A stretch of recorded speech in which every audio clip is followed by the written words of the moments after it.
احنا كده في الصالة. تمام. وداخلين على الأوضة اللي هي الأوضة الصغيرة يعني.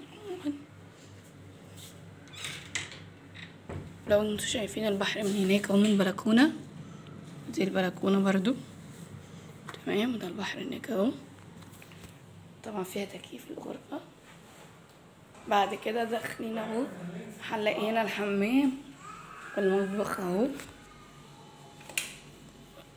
بصوا المطبخ. طبعا احنا مسافرين خلاص، فيعني انا لحقت اصورها لكم احنا مسافرين، رايحين اسكندرية يعني. وبعد كده طبعا ده الحمام اهو. هندخل هنا على الأوضة اللي هي اللي فيها السرير الكبير. طبعا المروحة اهي،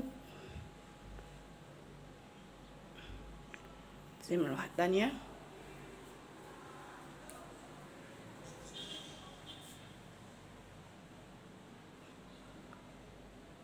ده الدولاب برضو فيها دولاب.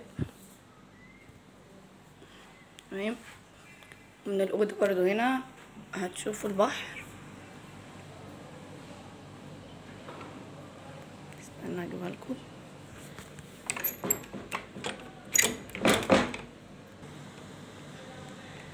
البحر هناك اهو، مش عارفة اجيبها لكم اوي بس يعني. طبعا زي ما قلت لكم ده بعد ما خلاص يعني اخر يوم في مطروح. انا مصورتش حاجات كتيرة قوي، مصورتش بحر كتير خالص، بس